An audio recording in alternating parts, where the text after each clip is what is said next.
Bock Maksim, thank you for having us and for this interview with us and for your time. And let's start with the first question. Your first crossover CD, The Piano Player, was released in 2003. When and why did you start with crossover, and how would you describe your music or your music style? I started with crossover because, I was trained classical musician all my life. And at some point I wanted to change classical music. I wanted to change the presentation of classical music. I wanted to make it more adjustable for like 21st century. I wanted to break that atmosphere, like a concert hall when everyone is serious. And then I met my manager, Mel Bush, who was a pioneer of, the crossover music in the world. And it was a big honor for me. And then we decided to change the music and the whole concept. Yeah, and of course, the today's technical possibilities, I think, with music, isn't it? Of course, yeah. In studio, you can, do whatever you want, like with the music, and a lot of options. Because I'm asking so exactly, because I'm a classical singer as well. I started opera singing, and it's very interesting. Which possibilities do you have with classical music, but with modern style of music and technical possibilities? And do you also perform purely classical repertoire, like a classical traditional piano concert? I do. I still do, because the classical music, I always say that's something which is always present in my career, and even when I have like a stadium concerts, like arena sports halls, when I play crossover music in my band, I have a section of 15 to 20 minutes where I play just classical music, because I like to present pieces from my classical repertoire to my audience who not necessarily are classical audience. So I want to introduce them to the classical world of music. But sometimes I do just pure classical recitals. I think this year I'm going to do some classical recitals too. Ah, interesting. And if I listen to your CDs or you in your concerts, how many covers are there, or are there original compositions as well? Well, when I started to do crossover music, my first couple of albums were mostly arrangements of the popular classical pieces. So I was choosing the pieces from the classical repertoire, which I thought that they're going to be interesting to my audience. And then we changed it with the backing tracks and, with the crossover production. And then there are a lot of original pieces written by me, by some composers for me. And my last album, The New Silk Road, for the first time I took the music from the mainstream, like Coldplay and John Legend's All of Me, and I did it in like a classical arrangement just for the piano and the orchestra, so it sounds like a classical symphony or something like that. So there are different elements, and of the period of my crossover career. Ah, yeah. And who is making your musical arrangements? You yourself, or with? I have a team in England. The team who are fantastically talented people who work with me for now more than 10 years. Jonathan Allen, who is my executive producer, John Lenihan, who is my piano arranger. So I have a team. I give them directions, basically, like I decide, which direction we go and what to do, and then we work all together and put together pieces. Ah, interesting. But you said you write your own songs as well. No. I have a composer, Tonči Huljić, who is the author of many hits for me. Yeah, but it's not your idea to. Not really. I was always like brought up to be a pianist, reproductive artist. That was like something which I was, trained for, and that's my. That's my job. Yeah, it is.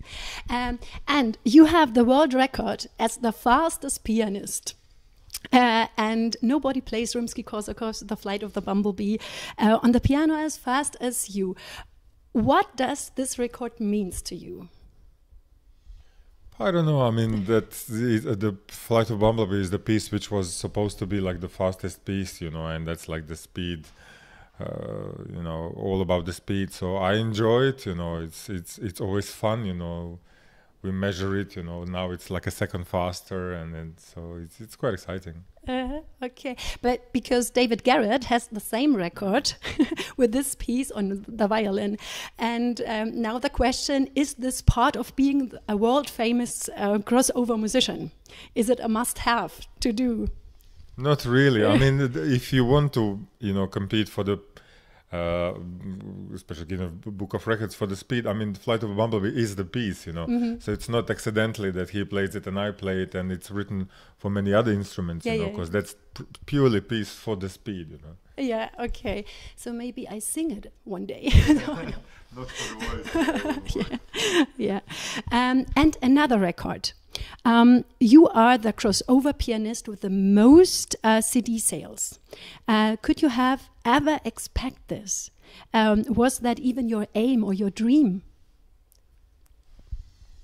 When I started to play piano and classical music when I was young, and I always wanted to be successful. I always wanted to be, like a pianist, an active pianist doing many concerts, but no matter how much you dream about it, when it really actually happens, you're always surprised, because it happens so quickly for me. I mean, from the point when I signed my contract, it happened so quickly. So no matter how much they prepare me for, what's going to happen, I was quite surprised and obviously thrilled. Maxim, do you like to tell us a little bit about your private life? Where and how do you like to live? Or do you have your own family? Or I have a daughter. She's 13 now, and I was married. I'm divorced now, and we lived in London for many years, and then recently we moved to Zagreb. So I'm based in Zagreb. I travel so much because of my work, and my daughter and my ex-wife live in Zagreb. Ah, okay. And your home country is Croatia, and you also witnessed the war there in 1990. And what's your ties to your home country, your connection? I'm very connected because, I lived many, many years abroad, first in Budapest, then in Paris, and then in London for many years. So I was very nostalgic about Croatia, and every summer I used to spend there. And it's a beautiful country. My hometown is Šibenik, which is on the coastline, of Dalmatia, Adriatic coast. So I was really fortunate to be basically born there, and I had a childhood, living on the islands and enjoying such a beautiful nature. And until the war came, and then things changed. Yeah. You have 3 concerts in Germany now of your new Silk Road tour. New Silk Road is the name of your new album. The release was last year, and one concert takes place here in Berlin in Heimathafen Neukölln. It's this Sunday, the 10th of March. What will your audience expect? Something totally new, or? Well, this is my first show in Berlin, which is quite surprising. So for my first presentation of me and my music, I made kind of like a best-of repertoire. I've chosen like my most popular songs from 13 albums that I have from before. And these are mostly crossover. There are sections where it's just like a classical pieces from my classical repertoire also. I like to fuse two of these. So it's going to be selection of many, many different albums and pieces. And when have you been the last time in Berlin? With friends, nothing to do with work. Yeah. Maybe like, I would say 5-6 years ago. Okay. And how do you like Berlin? I like it, yeah. I like it very much. And it's a very dynamic city. Yeah, and do you know something about the musical life here, or? I know there's a lot of tradition of classical music. I mean, in Berlin, there's many, and generally in Germany, I mean, classical music, I think it's on a very high level. There's a lot of people who go to the concerts, and there's the Berlin Philharmonic, which is the best orchestra in the world. Yeah, okay. And Chmala for this interview, Maxim, and I wish you a great concert, and Spogom. Thank you very much. Thank you for having me. Yeah, thank you.